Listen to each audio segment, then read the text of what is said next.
Bada bing, bada boom. Welcome to All Systems Go Home, the All Systems Go podcast. We got another tight episode for you today. I'm Jeremy Farbman. We got Darian Bolin. Hello, hello, hello. And we got Kyle Eads. AKA Mr. Fell out the vending machine because he's looking like a snack. And Corey is currently shopping for snacks. He needs to stock up on every available type of goldfish cracker. And he's having a lot of trouble tracking down the pretzel ones right now. So Oh, those are the best ones. yeah. So I mean, obviously he can't be here until then. He went there yeah. thinking he'd only need 1 gallon of milk, but it turns out he actually needs 10 gallons of milk. So now he has to make multiple trips to get the other 9 gallons of milk. Yeah, it's a real crap show.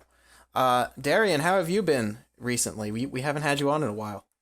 Yeah, I've been good. I've just been, just vibing, Just vibing. What does just vibing entail for you? staying alive, not being dead. Okay, not being dead. How are you avoiding being dead? By not doing anything that might kill me. As always, the show is a fountain of information. Kyle, I know you live a very exciting life. Can you Absolutely. beat Darian's claims to fame here? I don't know, man. Those are some tough shoes to fill. But no, I've also just been kind of living my life, currently jobless. All I pretty much do every day is watch Power Rangers. I have been, as friends of my friends will know, I don't have my license. I just have my temps. But I'm currently working and like driving every day and practicing. And so that is an update in my life. That's great. So you have to have someone with you in the car while you're driving? Yeah, my mom's a teacher, so like this is her off time anyway. So I've been like taking her on errands and stuff. We drove to the gym today, got some exercise in. That was nice. Neat. But How many hours left until you take the test? we scheduled the appointment just because of everything. COVID's messed everything up. Yeah, that's an understatement. So the earliest they could book us, because they've stopped doing the tests at certain locations. So the earliest I could get my test in was July 27th, which is over a month from when we are recording this. Yeah. So I have about a month, and I've been driving like an hour and a half a day. So like I'm on a pretty good pace to do it. That's nice. You don't really need all those hours. That's the secret. But I You think don't. the more you I have, think- the less your life is at risk. And as Darian Yeah. said, you want to avoid doing things that can kill you. And I'm 22. It's not like I haven't driven at all up to this point. I have. I just like I've either been busy with life or just hadn't had the desire to do it until now. Makes sense. Darian, what would you like to talk about? We're gonna have the first topic be you. Well, a big piece of news that I'm very excited about that came out this week is that they're doing a 30 Rock reunion next month. Oh yeah? They are, yeah, that's right. Like a special or what? Yeah, it's like a reunion thing like they did with Parks and Rec a few weeks ago. Yeah, it's like a 1 hour special with like Yeah. all the cast. It's a reunion special / like an advertisement for all of NBC's new stuff, which on the surface sounds really lame, but like 30 Rock of all shows can make something good out of that. Wait, so is it like, because isn't the plot of the show they work for NBC, so they're just like promoting the other NBC shows? Basically, yeah. That's so meta. somehow It's so very confusing. funny to me. Yeah. Yeah, that's what they did a lot of that. It's like it's breaking the fourth wall, and that's what's great about it. Yeah, breaking the fifth wall. You're breaking the roof at this There point. you go. When I know they've done a lot of these like reunion show stuff, does that if it's for a show you like, does that like help quell the pain of it going away, or does it just like make you wish it was still going? See, I'm kind of torn because like 30 Rock's finale was absolutely perfect. It's like one of the best finales of all time. And like I do miss the show and I'm glad that's coming back for this little piece, but also like if they decided to bring it back on like a longer term basis, I'd be fine with that. That's cool. Kyle, if they brought back a special for Power Rangers Diner Thunder Would you be into that? Kind of. I think it's so weird with like shows, cause like in a way I get Power Rangers back every time they make a new season. It hasn't like really gone away. The formula is still there. And just seeing the old characters would be nice because we get to see them every once in a while when Power Rangers decides to do like an anniversary. Like I know in a few seasons I'll get a special season where it's dedicated to it because it's like the 20th anniversary, but like it's just not the same sometimes though. You can't like recapture the glory, but it's every once in a while it's nice to see them pop up. Isn't it so? Yeah, it's strange how it's like really only TV, and I guess like you're starting to see that with like the MCU, which is just going on so long. But just seeing an actor in a costume just makes you happy. Yeah. I find that weird. Um, Anything else you want to add, Darian? At the moment, no, I got nothing. My This has question for you, been- Darian, is like, has 30 Rock aged well? Because I've never seen it. I've seen bits and pieces from here to there. Has it like aged well? Because I know a lot of shows that I liked growing like as like a teen and growing up, I guess, like have it like the comedy or the writing have it like don't look as good in today's light. I yeah, 30 Rock is aged very well. Like I would rewatch the show at least once a year because it's like my favorite comedy of all time. And like Wow. while there's some references that are a little dated because they were like topical at the time, like the humor itself is still just like great. Like Tina Fey's humor is just timeless. What is the most recent thing Tina Fey did? Because I know she's always did, staying busy. Yeah, her most recent thing was Unbreakable Kimmy Schmidt. Oh yeah, is that Well, show Very good? similar to 30 Rock, like tonally speaking. I think I She, watched like one episode of that. I think I watched like the first four and it didn't stick. Uh, Um. it looks. Oh like no, she's also helped write that show, Wine Country, that was on Netflix. Oh, it was a movie. Wine Country Wine came out Country. last year. I have not seen that yet. That could either be a very pretentious show about like Frasier people, or it could be a murder mystery. There's an equal chance. It is, as I go to the Wikipedia page, so it's reliable sources only. It is okay. So it was written by Amy Poehler and Tina Fey, directed by Amy Poehler, and it stars Maya Rudolph, Rachel Dratch, Anna Gastier, Paula Pell, Amy Spivell, Jason Schwartzman, and Tina Fey. So like it's that group of women and friends, like all doing a show together, and I don't know how it went, but if you like that style of comedy, it probably went over well, I guess. Corey, what's your favorite comedy? Yes. What I never heard of the that one. band? Can you describe the plot? No, my favorite band is Aha. Okay. I know that one. So it's only 3 letters is what we're. Yes. There is a movie called Yes. Really? Is it a comedy? It seems like a No. romantic comedy. Well, hold on. There is one called Yes, God Yes, and then there's a movie called The Yes Movie, and then there's Yes a movie Man called starring Jim Carrey. Just Yes. Okay. Well, this is like non-content right now. So, before we get to the Power Rangers update, Corey, you've got your pretzel goldfish. Now, I'm sure you've had a lot of time to ruminate, and you bring a great topic for us. I played Pokemon Oh, okay. Which one? Yeah, which one? All the Pokemons or out today. The DLC. Yes. Isle of Armor. It came out today. oh, nice.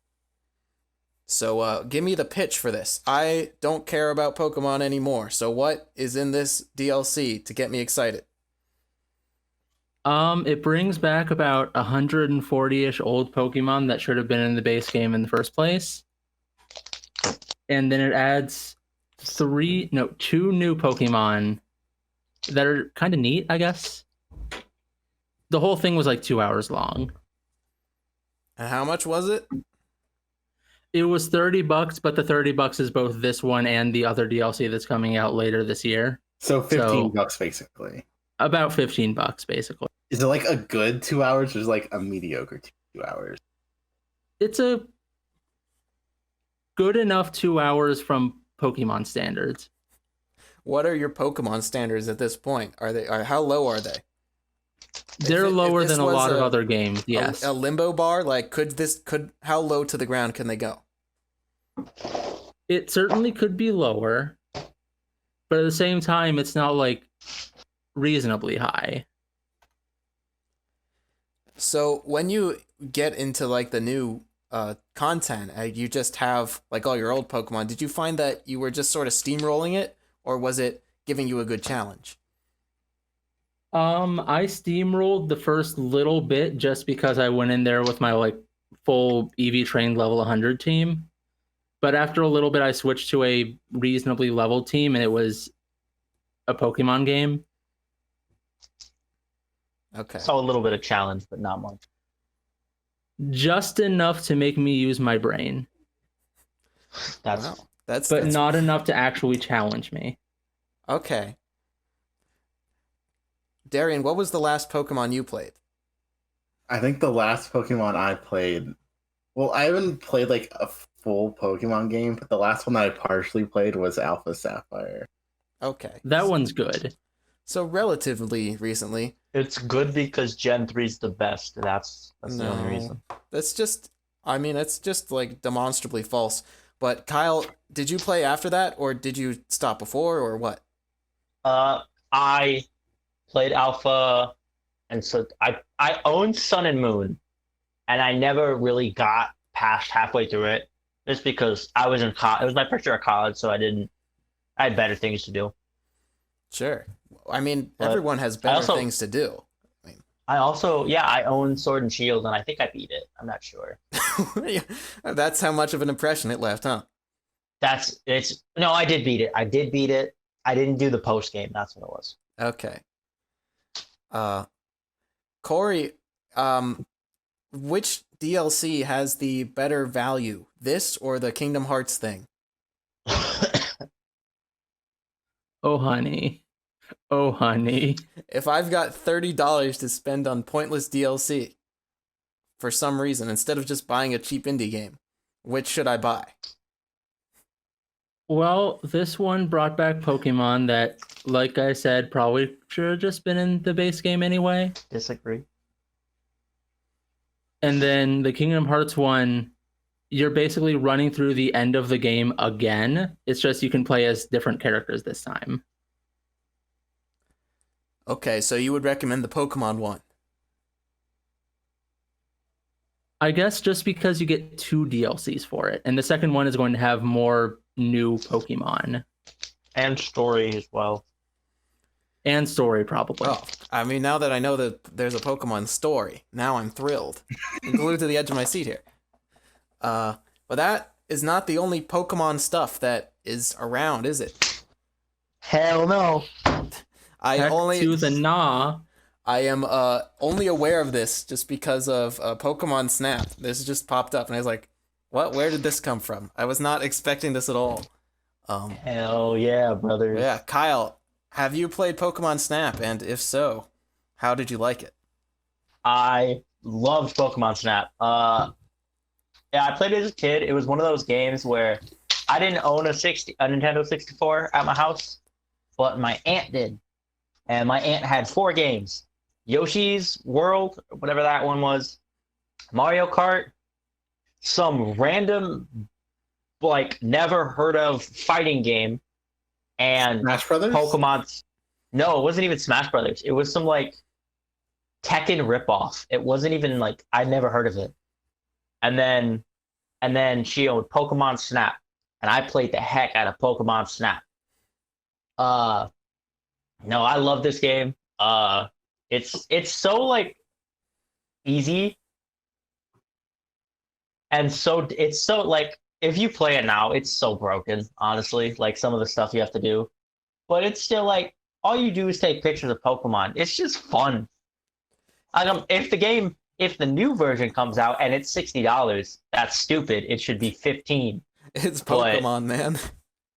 It's a Nintendo game, man. Yeah. It's a It'll be Nintendo 40. game. Well, It'll that's probably be 40. I'll be honest. something I always appreciated about Pokemon Snap is that it really sells the idea of these Pokemon existing, and like they're not just like hiding out in grass waiting to randomly fight you. They're Yeah. like Yeah. existing in their own environment, and they're doing things, and it's like part of nature. It's a cool. You see a Magikarp die in the trailer. You really do. It was my favorite part. I only briefly looked at the trailer, but yeah. So, Corey, I guess because you saw it also, what are some of the things they changed going from the old version to the sequel? Well, it's a lot prettier because it's about 21-ish years later, and it's no longer just half of the Generation 1 Pokédex. It's now probably half of the Generation 8 Pokédex. It's like all of them though. It's like all 7 or 9 or 8. How many are there? It's 8 generations, but they probably aren't going to have all of them in there. If they couldn't have all the Pokemon in their real Pokemon game, you know, I wouldn't hold Yeah. out too much hope. Okay, so is this like? Alright, so I know this game is like called New Pokemon Snap. Is this like a sequel, or is it just like an expansion of the original? It's like New Super Mario Brothers. It's just a sequel, but they called it something silly. Oh, Yeah. that's It's the Nintendo. same game, but it's in a new region. It's probably. Yeah, probably. Do you think this will encourage a lot of like posts to Twitter and like fun moments, or do you think the way this game is, it being on rails, do you think there's kind of limited opportunity for that?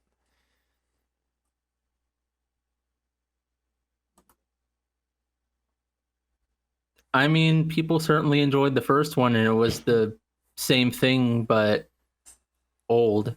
Yeah, that's a pre-social media world. I keep wanting to say like Miiverse, but Miiverse isn't a thing anymore. I think I just Miiverse wasn't a thing when it was a thing. I think like back when the original game came out, you could like take the cartridge to the Blockbuster and they had like kiosks or something you could like print out. Yeah, that was pictures of the game. wild. Yeah, who would have thought Pokemon would outlive Blockbuster? What a shock. And what were some of the other Pokemon stuff they talked about in that video? Because like I didn't. The Pokemon toothbrushing game. Pokemon, Pokemon Smile. Pokemon Smile. Okay, describe Pokemon Smile to me. What am I looking at? You brush your teeth in front of your phone camera to protect Pokemon from your gross cavities, and then you can catch the Pokemon, and then you can wear the Pokemon as a hat.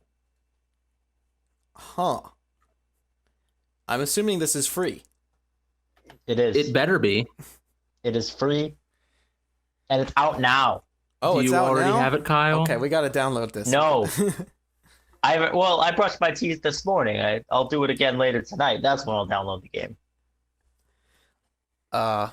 So do you think, because they had like Pokemon Sleep or whatever, is that still a thing? Did that ever come out? Pokemon Sleep? I don't think it did. Okay. As far as I know, it never came out. So they like keep trying for this stuff, just like Pokemon makes your life better.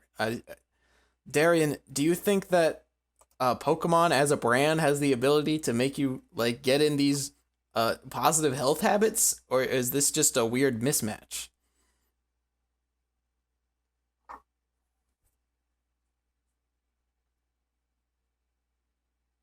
Anytime, buddy.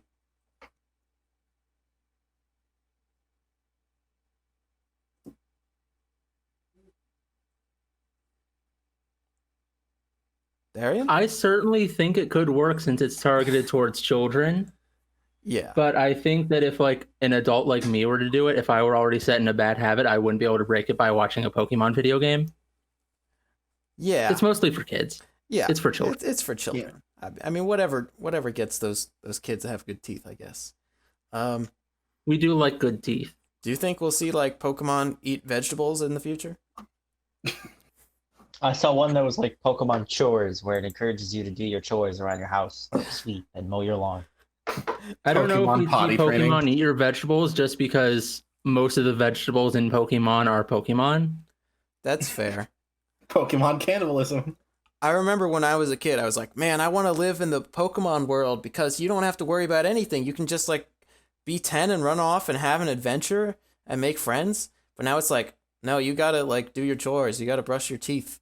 You gotta make sure you get 8 hours of sleep every night. It's like, well, this world sucks. It's like the real world now. I want to see Pokemon potty training. Oh my God. What is there like a Pokemon that has like a big hole in it, a big mouth that you can like sit on or what? I don't know. Oh, honey. I don't know. I don't know all the Pokemon. Is there a toilet Pokemon yet? No. Okay. Maybe that's like in the DLC. Have A you found toilet it? monster sounds like an Earthbound enemy, not a Pokemon. You right. Yeah, did they ever do that? I can't remember. I don't think there are ever toilets in Earthbound. Because that was the whole thing. You like tried to go in the bathroom and then it was always occupied. Oh. Anyway, that's your Pokemon update. More interesting than it normally is. Mostly because of Pokemon Snap. But And we're supposed to get more updates next week. wow. We are. So Right in time for St. Jean Baptiste Day. So I know like Pokemon Snap was something people wanted for years and years. So now that that's coming, what is your new Pokemon dream? Is it just another game? A Pokemon game VR? that's not Game Freak made. They're like, hey everyone, we decided to dissolve the company. Sorry. Dude, Game Freak has so many issues within like how they are structured as a company. It is very frustrating as someone who likes the franchise, Well, I mean, new Pokemon Snap is being developed by Bandai Namco, so that's something. which is why So I it's have going to be faith. good. Which is why I have faith they can make a sequel to, or not even yeah, a remaster or just another game in the franchise for Pokemon Coliseum, and it's not made by Game Freak, and it's fun. I support that. I don't All think I there's want. a reason to do that anymore. Because like it's already on a console, you know? It's not like they were handheld only anymore. Well, yeah, but Pokemon Coliseum had a plot. Okay, if you say so. I don't know. Those games don't. It actually no, Coliseum was one of the games that was really like plot focused and less about like catching Pokemon. Do you think there's room for both, or is it there's only room for so many Pokemon products? Maybe yes, maybe no. We're getting Why Pokemon not? Smile. There's room. Okay. All right, that's enough Pokemon talk. Kyle, I know. Speaking of old franchises that won't die, it's time for the Power Rangers update. Now, So- before we get started, we want to bring back the metaphor of the line graph charting your enjoyment over each season. So what's the trend looking like? It was going up for a while, maybe plateauing, It was. and now where's the direction of that line going?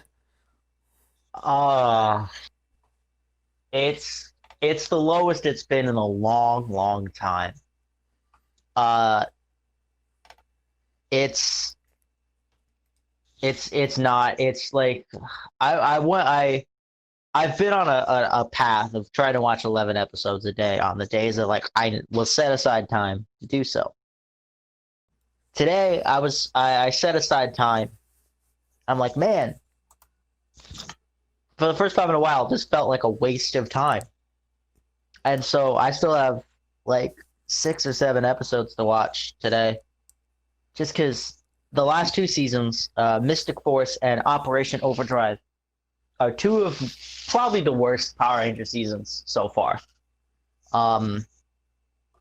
I don't think I'll talk about Mystic Force first. Mystic Force starts off on a bad note for me just because I don't like fantasy storylines. Just because it's just not my thing. Like, are we talking fantasy like elves and gnomes and Elves, magic, yeah. Yeah, I don't get into that stuff. It's like, oh, the elves always act the same, the dwarves always like do the same stuff. It's Yeah. It's mostly because I think Mystic Force doesn't feel like a Power Ranger season. It feels like a season about magic that has the Power Rangers in it. Okay, so obviously the show has been going on for a long time at this point. Do you think they were just trying to change it up just for the sake of having something new to do, or was it like, could the current way the series was going, could that have sustained it for more seasons, or should... I do because like I mean we saw like the original format like with Mighty Morphin that worked for 3 seasons. They changed it up a little bit, but it still felt like Power Rangers. And those early seasons with that were owned by Disney, like Dino Thunder, Ninja Storm, Wild Force, still felt like Power Rangers, even though they were in completely different settings. With Mystic Force and Overdrive 2, the format's so changed it just doesn't feel like a Power Rangers season. And I get like wanting to do that, you know, you don't want to do the same thing over. But also you're working off of a show in Super Sentai that's been doing the same formula just with slightly different themes, and it's been working for so many years. It's been working for like twice as long. So I don't know. But the other thing that I don't like about Mystic Force is it's also a show that solely focuses on not the team, but the side characters and the Red Ranger. That's it. It's a season about the Red Ranger and his connection to the world. And it's frustrating because he's a boring character.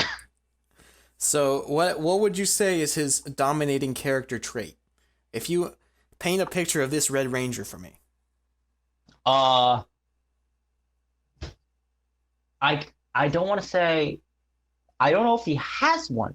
Like he shows moments of showing a character, like he's the one person that doesn't believe in magic, and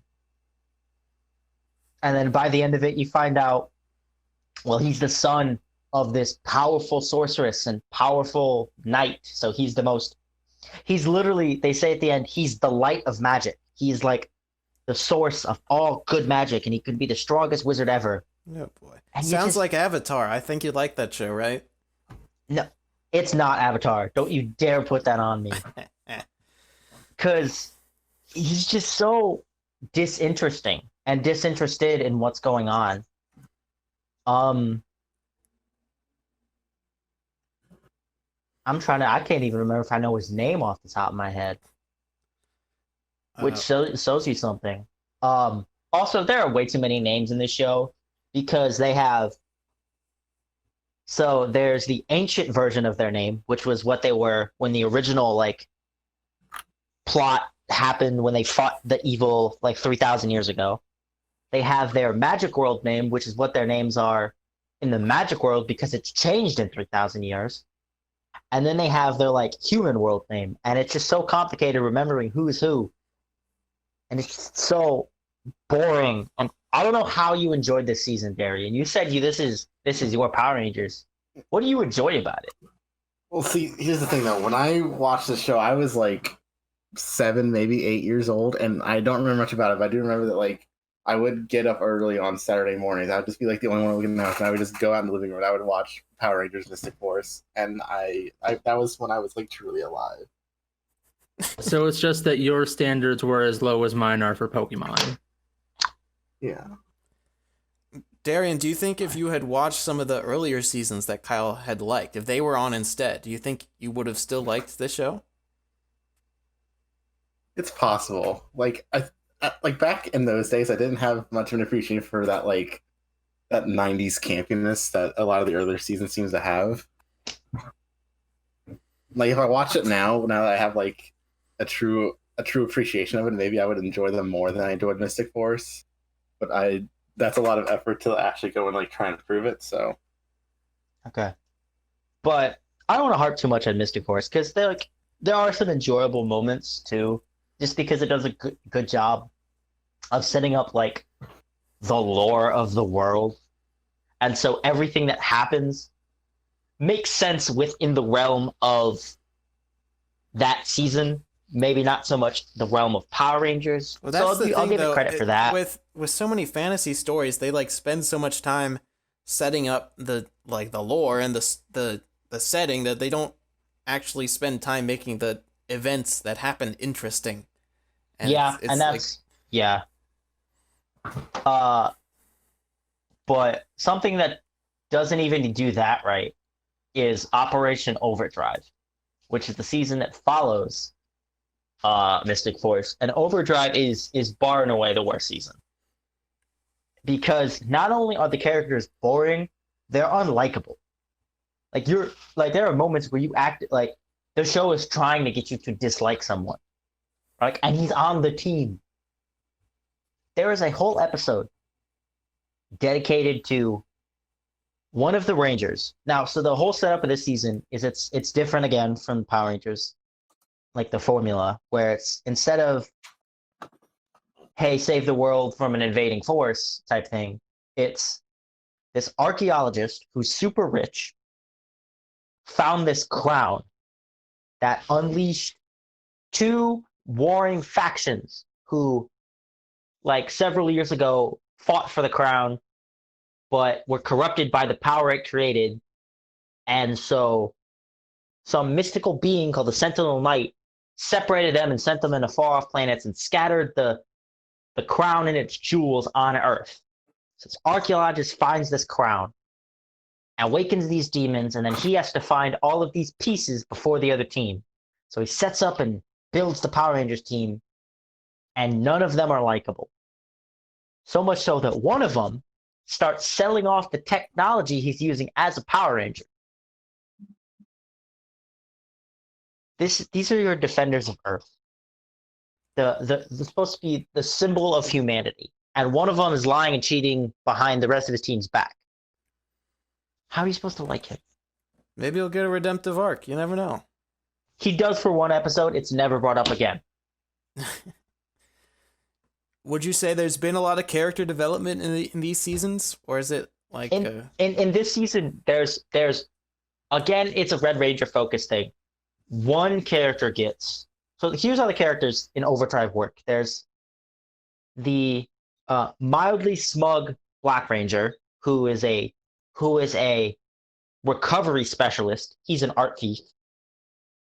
There is the super genius who has been a genius since she's like 5 years old, aka your expedition dump, where she just provides like, oh hey, we're supposed to find Thor's hammer.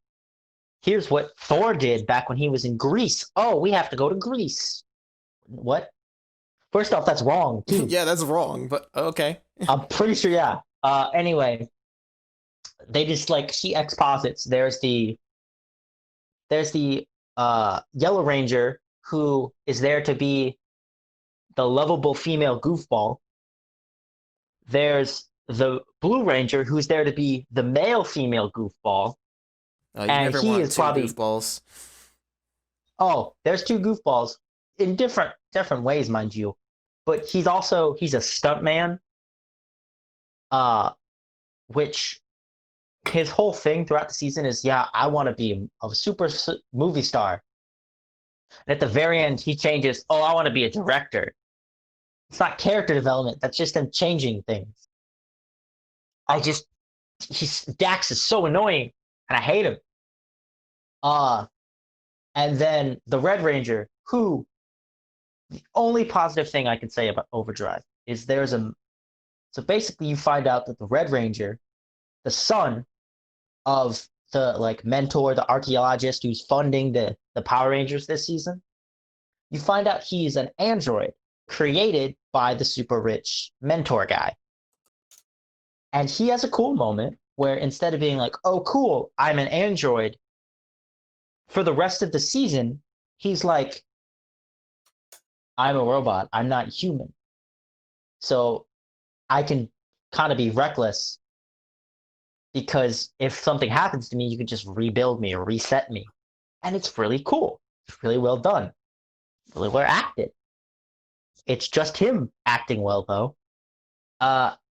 The only problem with that is that's done with 5 episodes left in the season. So by the time you acknowledge, hey, this is a pretty cool story arc, you're at the last episode. Man, it And the sounds thing like. about last No, go on.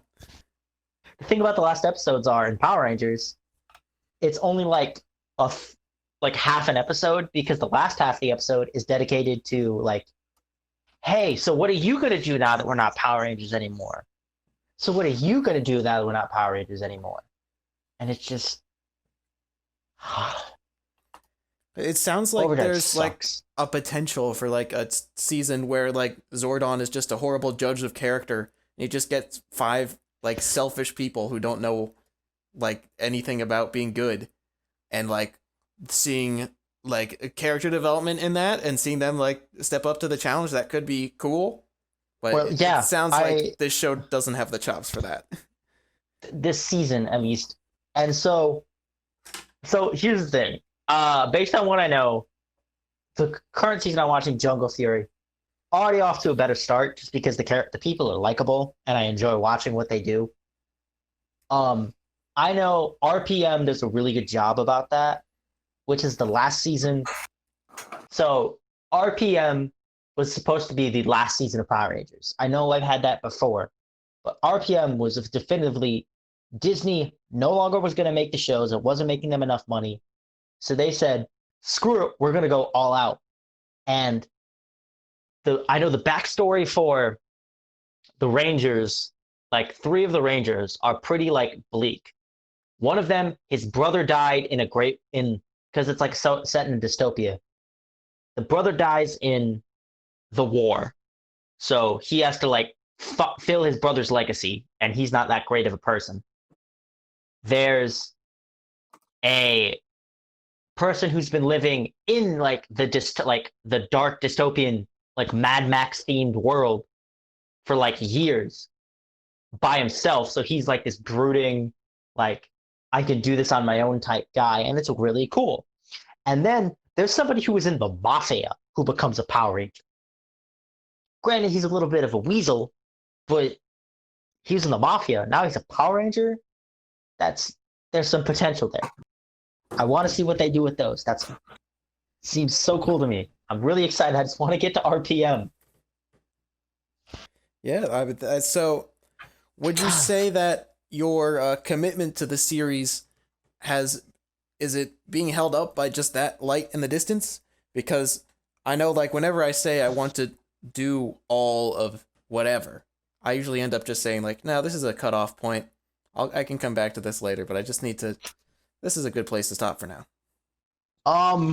I think so. Kind of for a long time, it was like I'd set like, hey, I'm watching Power Rangers. This is gonna take 4 hours, but hey, I'll eventually get to this season. I'll see something new and that's exciting. Originally, it was In Space because I know that was a great season. It was then after In Space, there were some still good seasons, and then it was like, oh hey, I'll get to Dino Thunder because that's my favorite season. Or no, I'll get to Time Force because that's people consider a great season. And then it was Dino Thunder, and then it was, and so I think between Dino Thunder and RPM, it is the largest gap between like what are considered likable seasons by fans, or seasons that I know have a positive outlook amongst what I know about the season. The problem is, after RPM, there is no such season that I know of. But then again, the newer seasons are what I know the least about. So, what's it gonna be really like when these millennial rangers with their cell phones, like they're too busy on TikTok to save the world, you know? you say that, and the cell phone like morpher has been a thing for like 7 seasons. It's sunglasses at this point. Like the season I'm currently watching is the morphers, the thing they use to change into Power Rangers, are sunglasses. Wow. Like the Terminator. Yeah. Okay, well, good luck with your voyage. It seems self-defeating at this point. but you know, sometimes you just gotta uphold power your through. commitments. Yeah. Uh, anything else? Anyone else got something hot? Give Kyle Yeah, a I guess I got something going kind of off what Kyle's doing with his whole thing. Like, I'm gonna watch all the Power Rangers. I have recently undertaken the task of watching through all of the James Bond films. Oh, yeah, that's something I was considering doing for a while, but then I was like, there are more bad ones than good ones. See, like I've seen the Daniel Craig ones, but everything before that was kind of a blind spot for me. And then I got the Blu-ray box set for a super good price. I'm like, hey, why not just start watching through all of them right now? Yeah. And so far, I am up to the third one. Okay, so the third one, Goldfinger, right? Yep. That's the super famous one that, like, if you're thinking of Bond in the classic sense, you're probably thinking of that movie. Probably, yeah. That's one I've actually seen. Have you finished watching it yet? I have, yeah. I watched it. I watched it today, actually. Okay, what's your hot impressions? So the plot of that movie is like he melts all the gold to make his own gold more valuable, right? Yeah. Did you Like, go on? no, what were you saying? I was just gonna ask if you found Goldfinger to be like a good antagonist because he's like a fat guy who's like Austrian or German or something, and I think Goldfinger, like out of the first three, at least, he's like my favorite villain so far. I think he's got charisma, and plus, like, who can forget that classic "No, Mr. Bond, I expect you to die" line? Like, man, that's cold. Yeah. He has like really good delivery of that, if I remember right. I mean, Yeah. it's been years since I've seen it, but he's Yeah. like, "No, Mr. Bond, I expect you to die." That was more like Bane, but yes, Well, Tom Hardy got his inspiration from somewhere. that's true. And I was looking at Wikipedia, and apparently the guy who played Goldfinger, he didn't speak English very well because he is German, and so pretty much all of his lines in the movie were dubbed over Oh, wait, by himself or by a different actor? by a different actor Oh, because you hate he to see didn't. Yeah, he didn't know English very well. I wonder if they told him about that. I'm sure they did. They probably realized on set, like, hey, I don't think this is gonna work. We'll just have him do it, and we'll just dub it later. So what did you think about the sort of the conventions? How are you enjoying? They're sort of the same stuff in every movie, right? You have like the cool car chase, you got the fight with the henchman guy, you got the girlfriend. So Yeah. are you finding that stuff still holds up? Because, you know, it doesn't always. Yeah, honestly, I like the conventions. Honestly, like the first two movies, they didn't have a lot of the same conventions, and they felt like they took themselves too seriously. But then Goldfinger was like, "Hey, let's just have a little fun with it. Let's just do like wacky stuff, and let's do some puns, and just be like have a nice sense of humor about ourselves." Yeah, people like have a debate on like because older movies just had fun a lot more. I feel like you see that with like Adam West Batman and all that. And it's like, you know, modern movies feel like they have to take themselves so seriously, and like comedies are a rare thing, and if they are, they're like really stupid.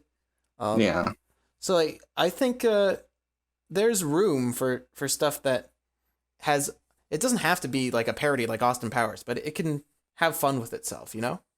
yeah, definitely. And Goldfinger like definitely does that. Like, there's just so many like just really clever little puns, or just moments where like, yeah, we know this is kind of stupid. Just go with it. Exactly. When do you think that changed? When they were like, no, Bond, we got to start taking Bond seriously now. He has stupid gadgets, but we're taking it seriously.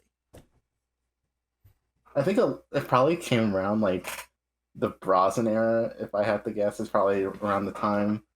Because, like, you know, like the 60s and 70s, a lot of that stuff was campy. And then, like, in the 80s, it was kind of getting more serious. And then, like, in the 90s, when it started becoming, like, this big, huge thing, it seemed like it got way more serious. And then the Craig ones are pretty much, like, all serious all the time. Yeah. I mean, he's just a very moody person in general. Yeah. To open it up to the other two people, how many Bonds have you seen, if any, and which one has been your fave? I have seen approximately 0. Okay, great. You're on it. You're on a good track to watch none of them. Yeah. Kyle, what about you? I have never seen a. Wait, are you talking about my track to Power Rangers or track to with Bond? Bond. How many Bond. Bonds have you seen? I don't think I've seen bits and pieces of like 4 or 5 of them. I don't think I've ever watched a Bond movie. A lot of them are on like Netflix, Amazon, that sort of stuff. Yeah, Yeah. like Hulu has a bunch. I think HBO Max has some of the Craig ones. They're kind of like scattered all They're over the scattered. place. Yeah. My strongest memory, I have two actually, was my grandpa watching the poker scene to Casino Royale and telling me that's not how you play poker. There's no way they're that good. Well, I have a memory of like the guy just telling Vesperlin, just explaining how poker works to her. Just keep cutting back to him and saying like, "Oh, well, now he just needs to play the other card and then he'll win." And it's like, wow, I don't know how to play poker. That was helpful. Thank you, filmmakers. It's like they're like, what are the odds that? Because it's like extremely rare odds that he gets. I don't even remember. Like, it's like the 2 rarest hands you see in poker back to back, or something like that. It's also James Bond, so Yeah, so of suspension course. of disbelief And then- is sort of part of it.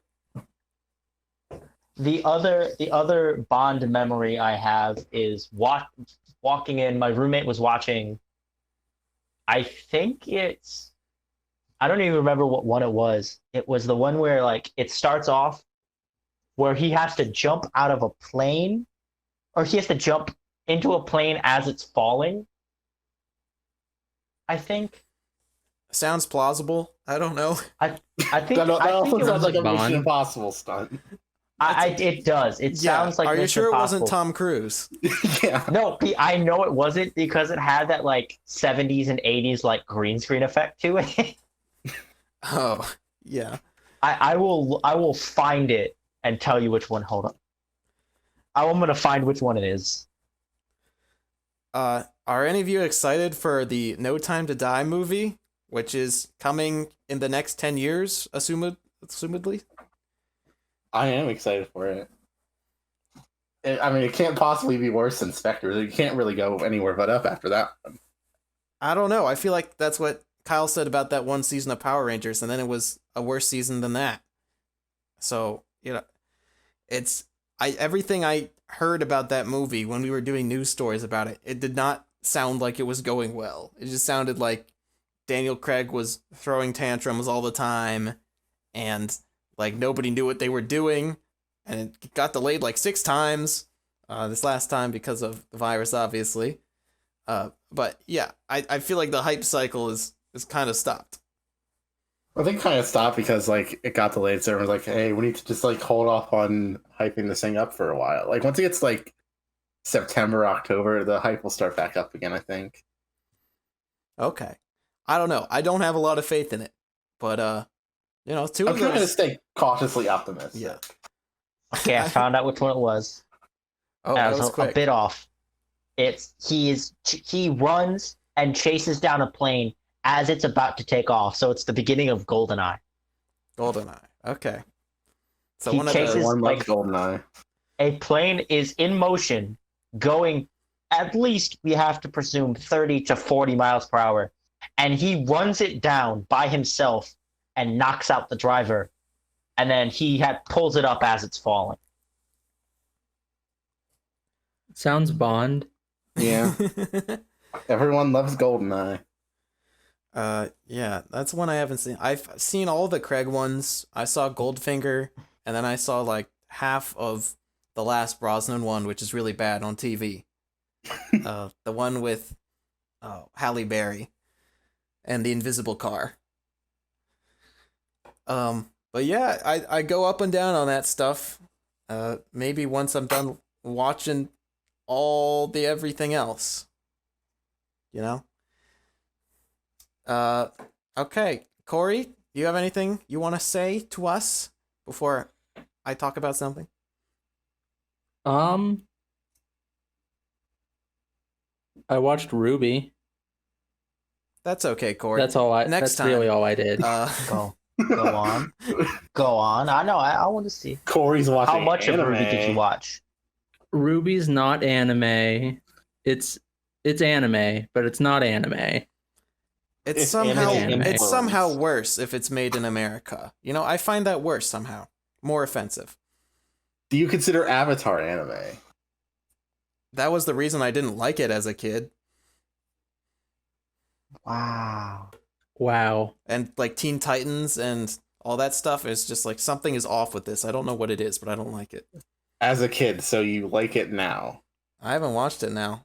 I was always with the Teen Titans. It was always like, I don't want to watch a show about Robin. I want to watch Batman. Where's Batman? Teen Titans Hang is so on, Jeremy. good. Have you've seen Avatar since then, right? No, I saw one episode of Avatar when I was 7, and I was Go watch Avatar, Jeremy. Go watch Avatar. It's No. on Netflix. We're gonna stop this recording right now. You're gonna go to Netflix and you're gonna watch all of Avatar. Nah, I'm good. I'm okay. I feel like Fair the enough. train's left on that one. I had my chance. Like I had every chance to like Avatar when I was a kid. And I didn't get into it. So, But, well, see, as someone who also liked it as a kid, I argue that like it becomes even better when you're an adult and you can pick up on a lot of like the darker themes.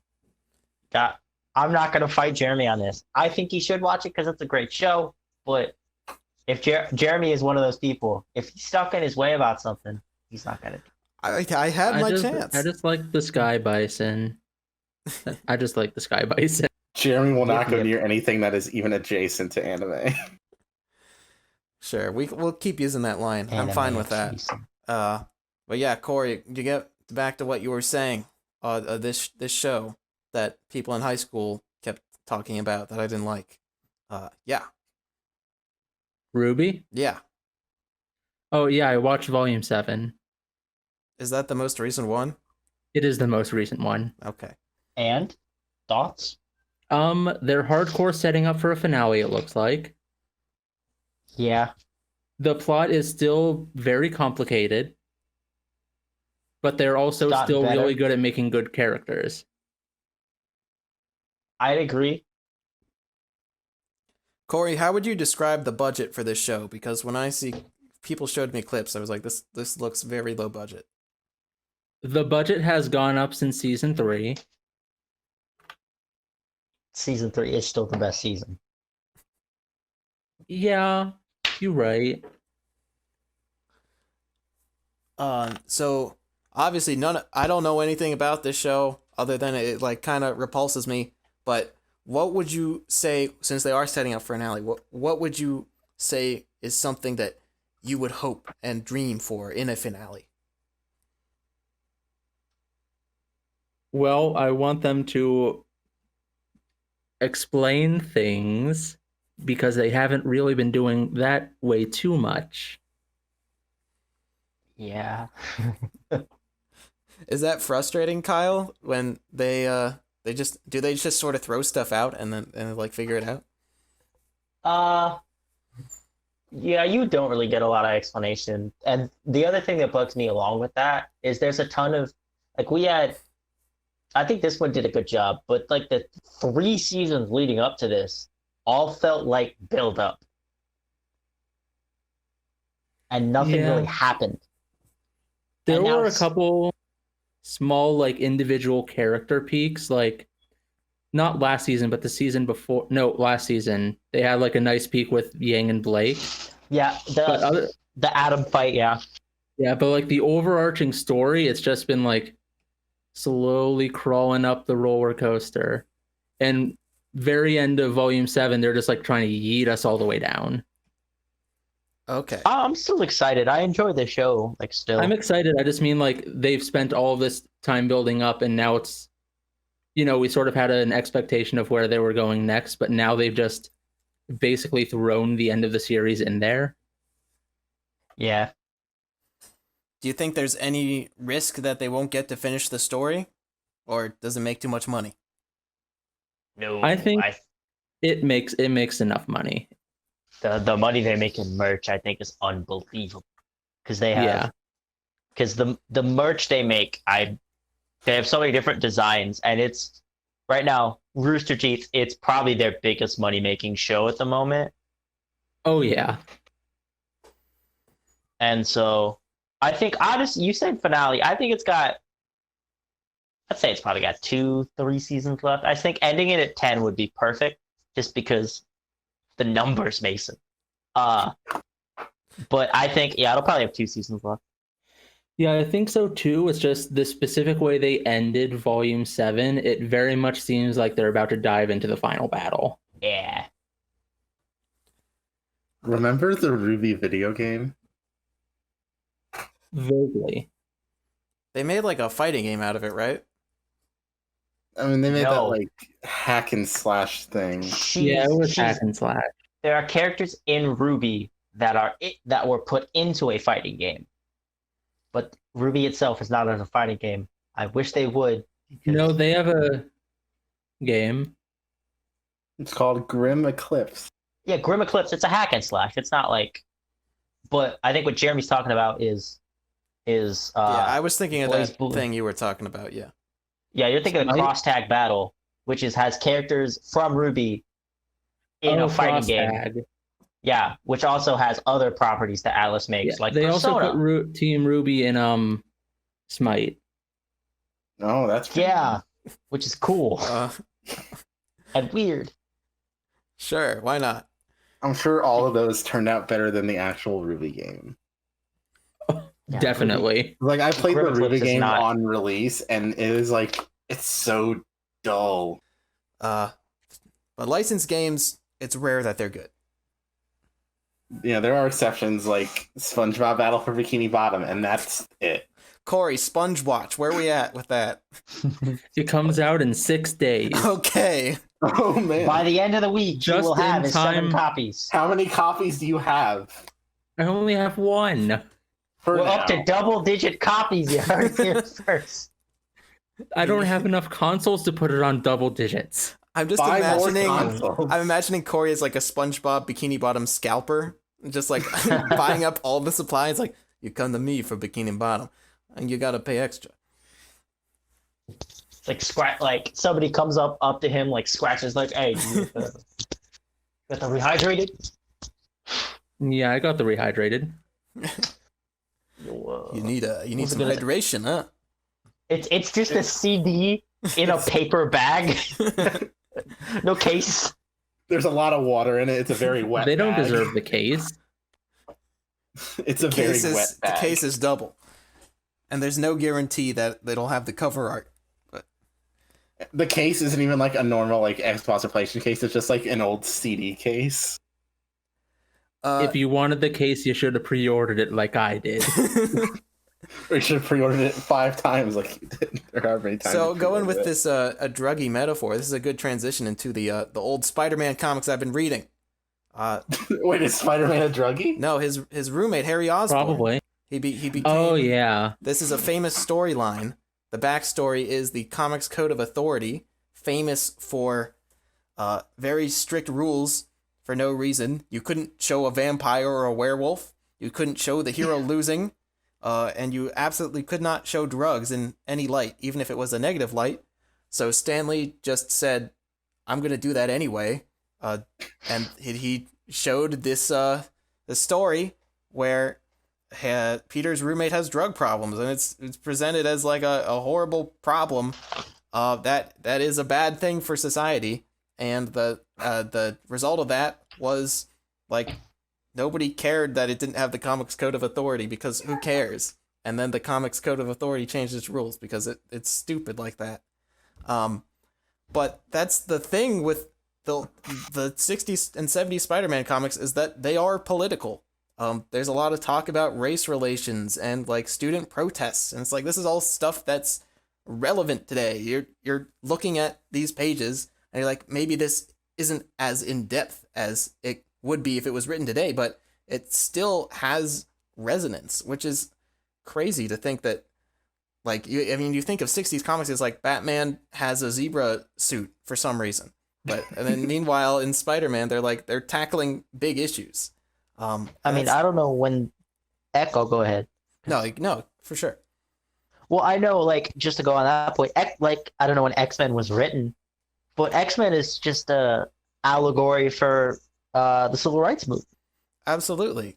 Yeah. So what the original X-Men around which was written in the 60s. I mean, it did really terrible, and Yeah. it got 1963 canceled. was the first comic. Yeah, so that did like 12 issues or something, and then nobody liked it, so it got canceled for years. And then they had Chris Claremont just come in, and they just let him do whatever he wanted, and he basically created the X-Men as we know them today. The best choice. Yeah, I'm not a huge fan of his writing style, but it's impossible to deny the footprint that guy had. I mean, just like all those movies are based on his material. But regarding the Spider-Man stuff, I originally just was like, all right, we're starting here, and we'll stop when we stop. I decided to take a pause when Stan Lee stops writing it, so I have like 10 issues left of that. Then the writer that follows after that, Jerry Conway, is still like a very respected run. I mean, that's when you have the Gwen Stacy incident, and all that. The first snap. Yeah, I guess you could say that. Bruh. Yeah. But I think I reached the moment. I finished issue 100. This may be the moment when Spider-Man jumps the shark, finally. Because he drinks a magic potion, and then he has a nightmare, and then he wakes up with 6 arms.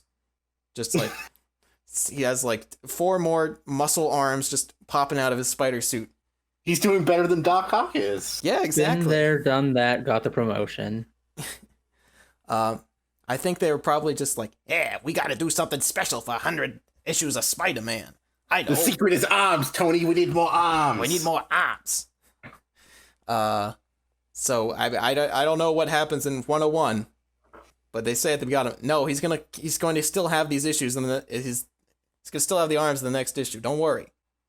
It's like, oh, okay, we'll see where this goes. He's gonna just get a bunch of legs instead in 101. I think that's happened in a few different adaptations, but it's messed up. I don't like that. But yeah, that's Spider Minute. I had more Spider content planned, but we'll save it for when there are more people. And then finally, I played that Resident Evil 3 remake, which came out 2 months ago, last month. I can't remember. That feels like Time so is a long ago. construct. Yeah, time isn't real anymore. So I don't know if anyone here is a fan, but it's anyone played other games in the series, maybe? I've played parts of the 2 remake and parts of 7. All right. I've played the first 1 and 7. Okay. So what are your guys' favorite parts of the series in those games? Do you like the exploration, the puzzles, the combat, the horror element? I like having panic attacks in my VR headset. Darian, what about you? Did you like the puzzle solving at all? Yeah, I'm a fan of a good puzzle. I'm a puzzle fan, but I think the thing that I like most, particularly in the 2 remake, is freaking Mr. X. Like, just the constant presence of an unstoppable monster chasing after you. Like, it gives me so much anxiety, but also I feel like that's kind of the point of it, and so like it just really works. Yeah, so this is like the weird loop that happened with this series, which is where Mr. X in 2 was based off of Nemesis in the original 3 as this big character that just stalks you all the time and is like, you never know when he's going to show up, and he's just causing trouble, and you can't kill him, you just got to run. And I agree, I loved Mr. X in 2. He was just like such a constant threat, and you're like, oh man, I don't know how am I going to deal with this guy? I just got to kite him around, just like hide in this safe room for like 10 minutes, wait until he goes away. Like, I love when you're just like at some part of the police station, and just like off in the background you hear him walking through the building, and that's like terrifying. But yeah, with the way it gets weird is because he was based off of Nemesis. Now, when they're remaking 3, you would expect Nemesis to be even better than Mr. X, but he's really not, in my opinion. He is way more scripted than Mr. X. You only run into him, you run into him a lot. Don't get me wrong. He's the driving force behind the the progression of the game is like, oh, he chases you to this different environment. You have a boss fight with him here or there. Then he disappears for a while. You do your thing. Oh, then he shows back up. But it's all very scripted.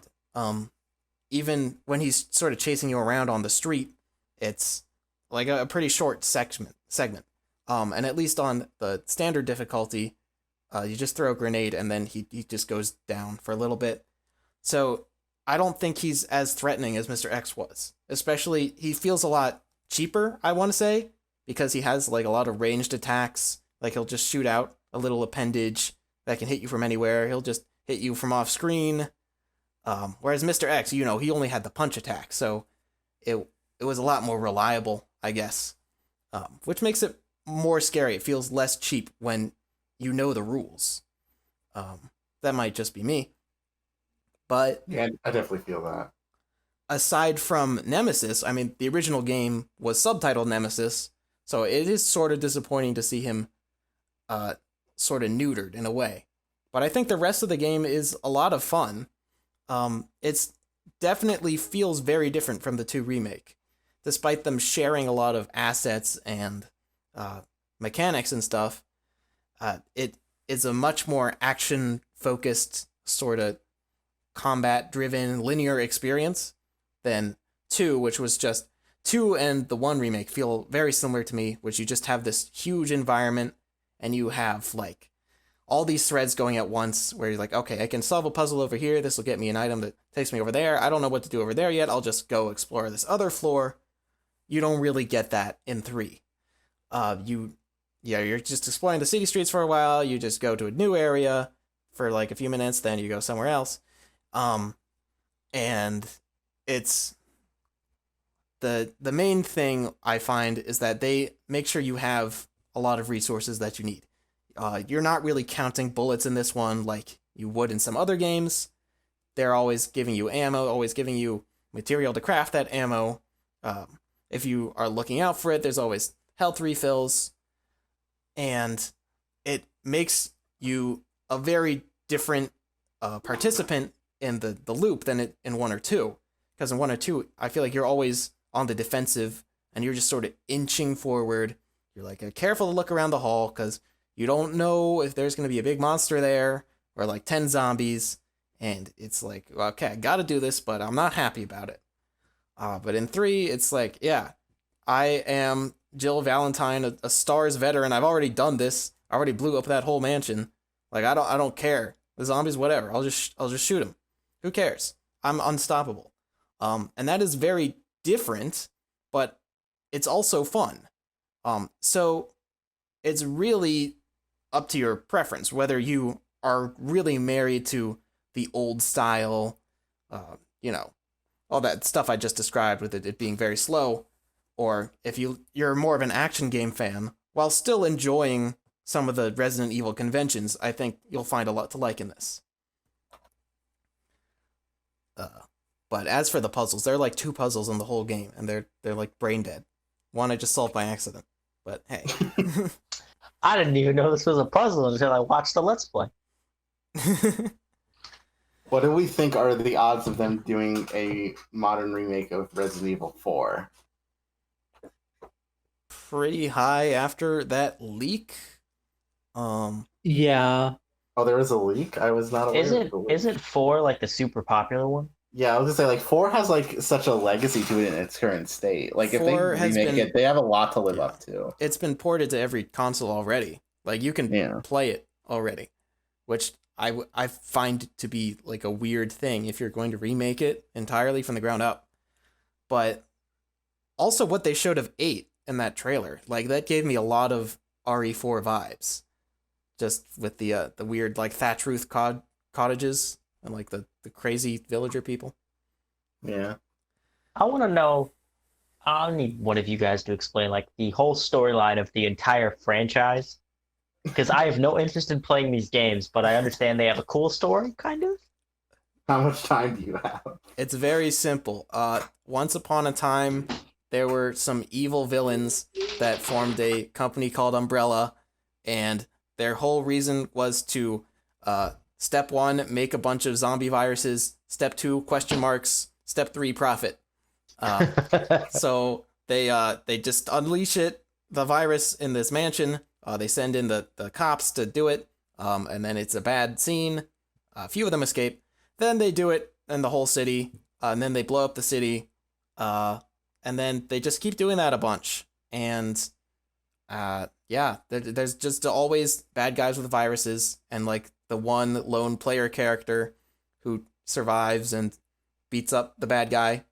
How does that relate to the story of like 7 and 8? Yeah, like 7 seems like kind of disconnected from the main stuff. Is from what I 7 is really disconnected up until like the last 20 minutes of the game. And then I know based on the trailer that 8 is a lot related to 7. Because isn't that like the main Yeah, character it from looks that 7? way. Isn't he in? Yeah. Doesn't he show up in the trailer at the end for 8?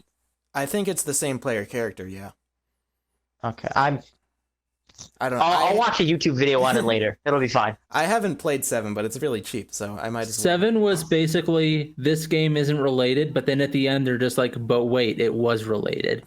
So it's like BioShock Infinite. Exactly. Maybe the real relation was the friends we made along the way. Yeah. I think 7 was more like taking it back to basics in a gameplay sense, where like, yeah, we gotta have puzzles again. We gotta have creepy house and zombies again. And then 8 seems like just everything in the kitchen sink. Why not? Which I'm excited for. That could be cool.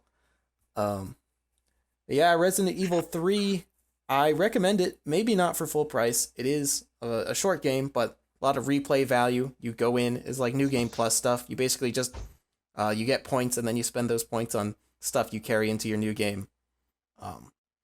Which is pretty cool. I think Resident Evil is like the only series I can remember that does that. But it's a neat way to do New Game Plus. Yeah, it's a cool game. Maybe try 2 first. 2, I would probably recommend first. Nice. Anything else from you guys? I have some notes on the PC gaming showcase. All right. Oh. All right. We're going to do So Kyle's top 5 and maybe bottom 5. Can you do that for us? bottom 5. Yeah, We that don't should have be to fun. do bottom 5.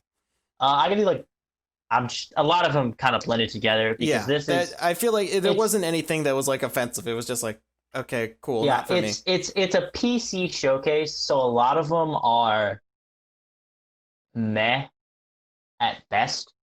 Like, I don't play a lot of PC games. I don't even, I think, have a Steam account. So like, I watch this because, hey, maybe something will catch my eye, and I'm trying to get a gaming PC hopefully in the next like few years. Maybe these are some like hits I can come back to at some point. But I watched it. It was 2 hours of. It was an hour of excitement and then an hour of, oh God, this is still going on. So my top 5. First one, Ooblets, which is not just coming to Steam. It is also coming to the Switch. I think It's that's this actually cute. Epic Game Store exclusive. Oh, is it? Okay. Well, it's gonna be on PC and on Switch. I know that. It's 2-player life sim where you play cute little creatures. It's got like a cute little art style to it, kind of like that, like modernized polygon-esque aesthetic that you see from time to time. Oh, it still looks really cute. It also has some puzzly story to it, I guess. I don't really remember, but it just looked really cute, and I like games like that. So another one that stuck out, Rogue Lords. Rogue Lords, which is a turn-based roguelike game where you play as the devil, who has come back to Earth after being banished thousands of years ago or something like that. It's turn-based, which is weird for a roguelike game. But I know, like, obviously with roguelikes, the more you play it, the better you get. The farther you get, the more the world changes around you. There is a power-up I know that you can get. This is what was cool about the game. Because you are the devil, you get ultimates throughout, like, your turns that carry over from game to game. So if you, like, do really well in a battle, and get an ultimate in a boss fight, or get an ultimate like in the battle before a boss fight, you can use that ultimate in the next boss fight. One of those ultimates is you can change to a degree the health bars of your opponents. So like if somebody has like if like the super tough boss is like 30%, like only 2% of his health is gone, but one of his minions is like only has like 2% health left, you can swap those numbers and like kill the boss really quickly. I thought that's a little cool like gameplay mechanic that you can play with. Neat. Go ahead. I just said it's neat. Neat, yeah. And then a game that we saw a few days earlier, not just from this, was Metal Hellsinger, which is Is this It's the self- rhythm one? yes. I wish Dan was here because this game seems right up Dan's alley. Because it is a rhythm game, rhythm FPS, as the developer likes to call it. And it's got a lot of heavy metal music. I'm not great at rhythm games, but I like looking at them, and I have friends that love them. So this one stuck out to me. Has a cool little aesthetic to it, with it not being like your typical techno-y style thing. It's like I call it doom music because I don't know the exact genre of metal, but I know Dan likes that music, and I think that's kind of a game for him if he Yeah. ever wants to try a rhythm This seems game. like a Dan pander for sure. Oh, definitely. A dander, if you will. Boo. Man, I have. Okay, I'll keep it brief. I'll have top five and then I'll mention. I'll mention. Wait, no, I'll have to get to number 2. So number 2 will be Outlast Trials. Similar in the vein that I will never play a Resident Evil game because they scared the bejesus out of me. Outlast is worse because it is psychological horror, and nope, not going to touch that with a 10-foot pole. But I know a lot of my friends like to try to coerce me into watching them play it. That's somehow worse. So, but there's an Outlast Trials game. Outlast Trials is the 3rd game in the series. It's not a sequel, and it is set during the Cold War, and looks terrifying. And oh God, is it going to be cool? Is there anyone on a motorbike? I don't know. Because- I see the joke you're going for Yeah. there. I don't think so. There is a man in a doctor's coat that reminds me of the doctor from the original Captain America movie. Okay, if you're in a horror game, just don't trust anyone in a lab coat. Yeah, that's They are that's never Resident Evil especially. The scientists are always evil. Yeah, no, that's a fair assessment. You right. I will give an honorable mention to Surgeon Simulator 2. It's just Surgeon Simulator, except now there's co-op with 4 players, which seems cool. That can be And then very fun.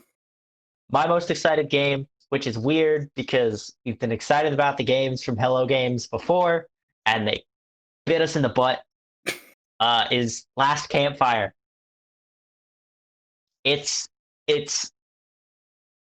I love that kind of like cutesy, kind of like heartwarming aesthetic art style that they have present.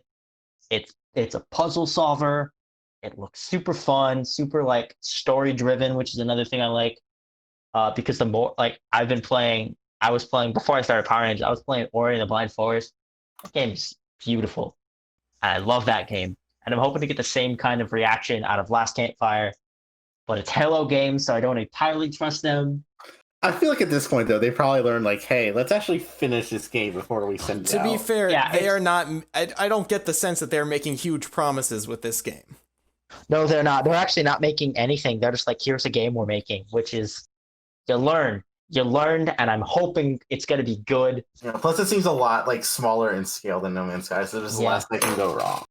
It's get the hope. My hope is it keeps getting buzz because I hate it when games like this come and go. Like I like Ori when it came out was like, oh, this is great, and people forgot about it. Then they made a second one, and everyone's like, oh my God, Ori and the Blind Forest was great. Okay, well, you said that. You're gonna forget about this game? You probably are. So I hope that doesn't happen. I hope games like these continue to be made. Same with games like Kena, which is my favorite game from the PlayStation conference. Last Campfire. I want it to come out. Yeah, man. I props to you for combing through that stuff and picking up the highlights, because I was brain dead through most of that. I will probably be brain dead tomorrow watching EA. So yeah. Yeah, that's a good point. I'm not gonna watch that live. But yeah, with that, I think we're gonna bring this podcast to a close. Thank you, gentlemen, for speaking with me tonight. Yeah. And for you, the listener, be sure to let us know in the comments what your favorite game from the PC showcase was, what your favorite season of Power Rangers was, what your favorite flavor of Goldfish Cracker is, because these are all things that help us get to know you better, and we want to become friends, right? Absolutely. We're all friends here. 100%. All right, so until next time, this is All Systems Go saying, see you then. Say goodbye, everyone. Goodbye, everyone. Bye, everyone. What they said.